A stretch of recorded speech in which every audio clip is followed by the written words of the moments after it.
Information.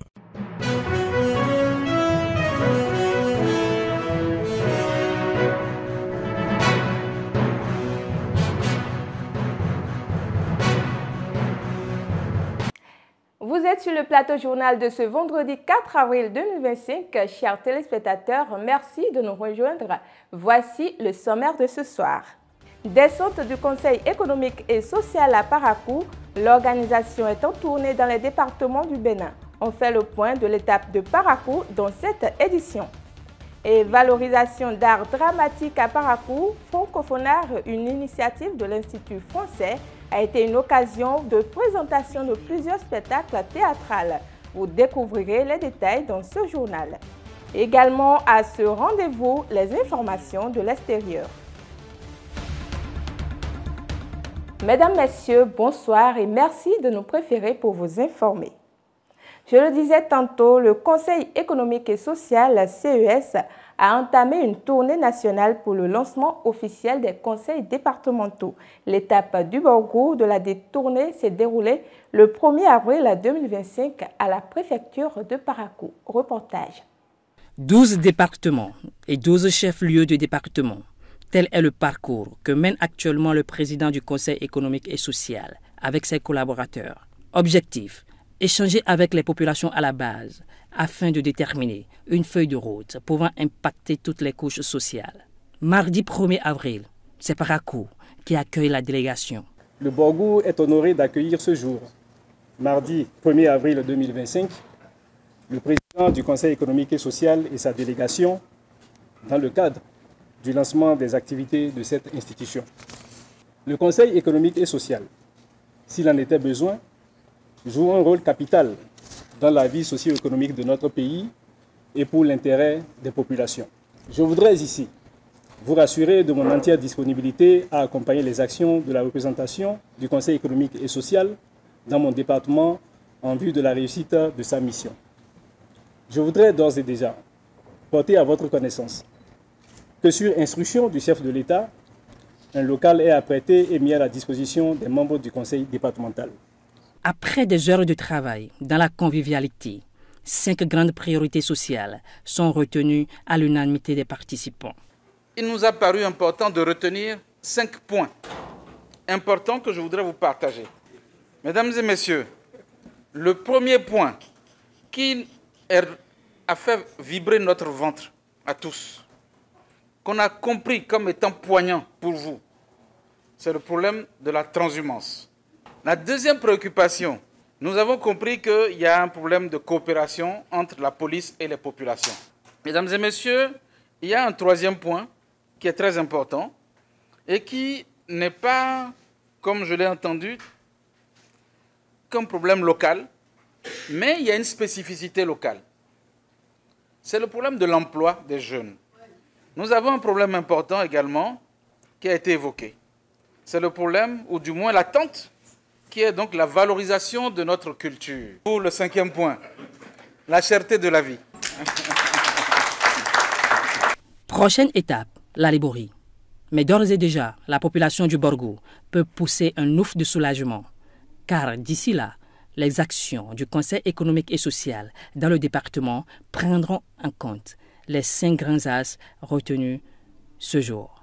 Célébration du 8 mars, on en parle encore entre moments de partage, témoignages et initiatives communautaires. Les membres de l'association Femmes Fraternelles de Niman, Voix de la Solidarité, marquent en différé ce 28 mars la Journée internationale des droits de la femme. Une équipe de notre rédaction était sur place et voici leurs points. Autonomisation des femmes et épanouissement du foyer conjugal à partir de l'entrepreneuriat. C'est ce thème qui a réuni les membres de l'Association des femmes fraternelles de Niman, Voix de la Solidarité, ceci à l'occasion de la Journée internationale des droits de la femme, célébrée en différé ce 28 mars 2025. Elles ont eu l'honneur d'échanger sur les tâches à elles confiées. Ce que je voudrais simplement que nous retenons ici, c'est que quand on est femme, nous sommes des piliers dans cette société. Ce n'est pas une chose à négliger. Pour être bien épanoui aujourd'hui dans les foyers, il faut nécessairement que nous entreprenions quelque chose. Et que ce que nous entreprenons, ça impacte nos foyers. Que nous soyons des exemples. Saluée pour le bravoure et le sens d'organisation, cette initiative se veut instructive. De meilleures innovations sont souhaitées pour les prochaines éditions. Cette initiative a été prise dans l'intention de promouvoir les valeurs de la femme, de l'Atakura et de la Donga. Autonomiser la femme, je crois que c'est lui donner sa pleine valeur. Les fois à venir, je crois que cet événement aura encore plus d'ampleur. Je prie que ce ne soit pas les femmes de l'Atakura seules, que ce soit aussi nos sœurs aussi de la Donga qui viennent aussi, afin qu'ensemble, la main dans la main, qu'on puisse vraiment se développer, qu'on soit réellement autonome à travers notre entrepreneuriat. C'est dans une ambiance festive que se referme cette célébration. À noter que l'agence de communication Les Ongles d'Afrique SAL a été partenaire de cette édition de la Journée internationale des droits de la femme, célébrée par l'Association des femmes fraternelles de Nimon. Rendez-vous est donc pris pour l'année prochaine.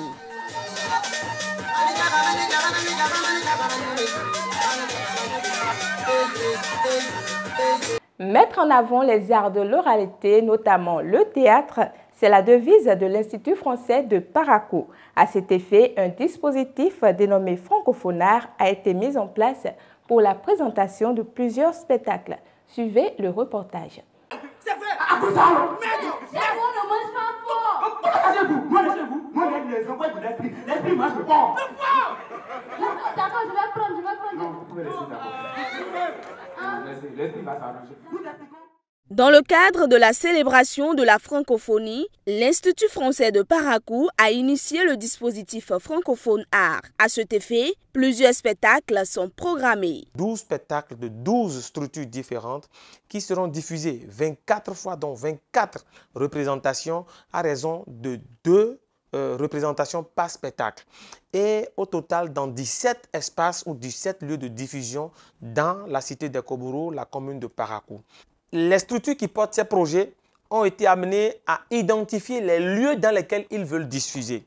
Tout s'est bien passé, on n'a pas eu de difficultés majeures, sauf quelques difficultés de calage des lieux de représentation, mais avec le leadership qu'on nous connaît, on est arrivé à les surmonter de commun accord avec nos partenaires afin que cet événement, qui a commencé depuis le 6 février, puisse quand même se terminer comme cela se doit le 29 mars.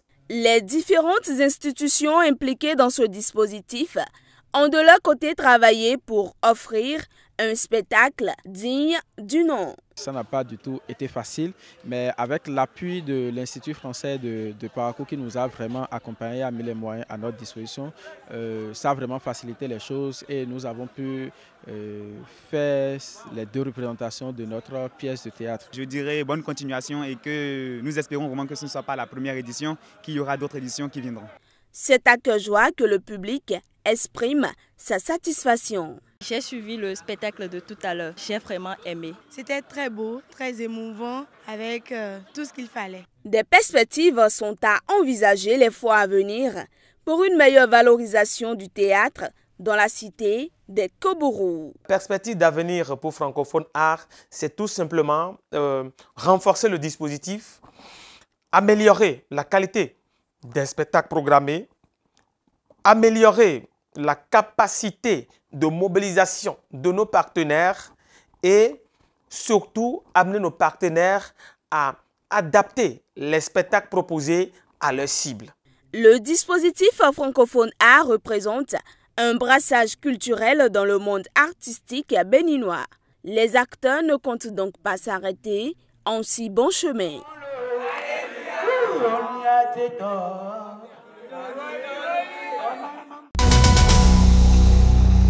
C'est le moment de vous informer sur tout ce qui se passe à l'international et c'est avec Nakim Nouanti. Fidèles internautes, pour la page inter de ce journal, retenez que la Cour constitutionnelle de la Corée du Sud a confirmé ce vendredi à l'unanimité la destitution du président Yoon Suk-yeol après des mois de tension et de rebondissements. Ceci 4 mois après sa tentative désastreuse d'imposer la loi martiale.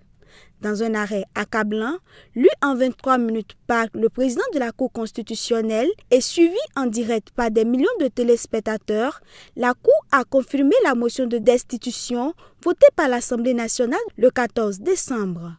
Elle a estimé que les actions de Yoon Suk-yeol avaient violé les principes fondamentaux de l'état de droit et de la gouvernance démocratique.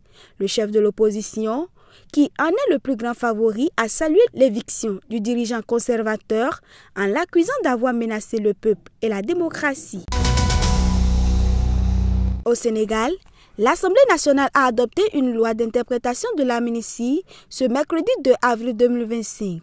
Une révision de la loi d'amnistie votée sous l'ancien président Macky Sall excluant les crimes de torture, d'assassinat et de meurtre, des violences politiques survenues entre 2021 et 2024. Adoptée par 126 députés sur 146, la loi exclut explicitement les crimes graves, quelle que soit leur auteur. Cette révision vise à clarifier les infractions couvertes par la loi d'amnistie et à permettre l'ouverture d'enquêtes sur les crimes graves commis pendant les manifestations de l'opposition. Mesdames, Messieurs, merci de nous avoir suivis. C'est terminé pour ce journal. Restez en compagnie de nos programmes et surtout, ne manquez pas de profiter de votre week-end en compagnie de vos proches. Au revoir.